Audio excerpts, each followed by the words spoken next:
नमस्कार दोस्तों, आपका मेरे चैनल में स्वागत है।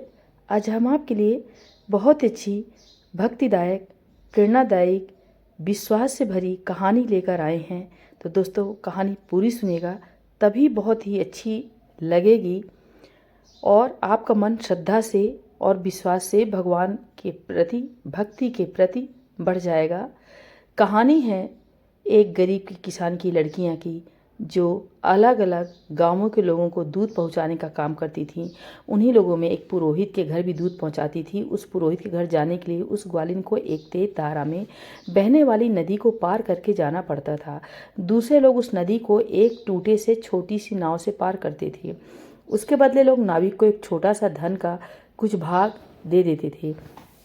एक दिन जब उस ग्वालिन को उस पुरोहित के घर आने में देर हो गई और पुरोहित जी की रोज ताजे दूध से भगवान का अभिषेक करते थे और देर हो जाने की वजह से उस पर चिल्लाया कि अब मैं इससे क्या कर सकता हूँ। उस ग्वालिन ने कहा कि रोज की तरह आज भी मैं सुबह से ही घर निकली थी, लेकिन एक ही नाविक उस नदी में नाव चलाता है और उसी नाविक के पास वापस आने के इंतजार करने की वजह से देर हो गई। तब ये सुनकर पुरोहित ने गंभीर मुद्रा धारण करते हुए उसे कहा कि लगता है भगवान का नाम जपते हुए बड़े बड़े समुद्र पार कर जाते हैं और तुम छोटी सी नदी पार नहीं कर सकती। उस ग्वालिन ने पुरोहित की इस बात को बड़ी ही गंभीरता से लिया और रोज उस दिन के बाद से पुरोहित को सुबह ठीक समय पर दूध पहुंचाने लगी। इतने सुबह सही समय पर ग्वालिन को आता देख पुरोहित के मन में उत्सुकता उत्पन्न हुई कि वो रोज सुबह समय पर कैसे आ जाती है।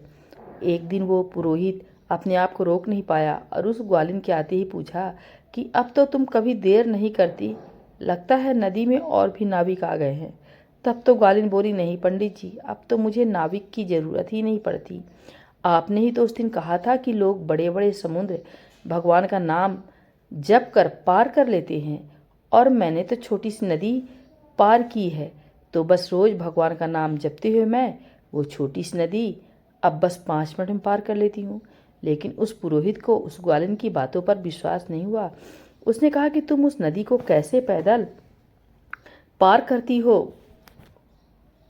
पुरोहित जी ने कहा कि तुम उस नदी को कैसे पैदल पार करती हो, ये मुझे दिखा सकती हो। तब ग्वालिन और पुरोहित जी दोनों उस नदी की तरफ चल पड़े और वो ग्वालिन उस नदी के पानी पर पैदल चलने लगी। ये देखकर वो पुरोहित भी उसके पीछे पीछे नदी पर चलने को आगे बढ़ा, लेकिन जैसे ही पैर आगे नदी में बढ़ाया वो नदी में गिर पड़े। तब तो ग्वालिन जोर से चिल्लाई कि आपने भगवान का नाम नहीं लिया, देखो आपके सारे कपड़े गीले हो गए हैं, ये भगवान में विश्वास नहीं है। तो दोस्तों, पूजा करने भर से हमें भगवान नहीं मिलते हैं। पूजा के साथ साथ, भक्ति के साथ साथ हमें भगवान पर भरोसा भी होना चाहिए, तभी सफलता मिलती है। जैसे ग्वालिन ने विश्वास के साथ भक्ति की और भगवान पर भरोसा किया तो वो नदी पार कर गई।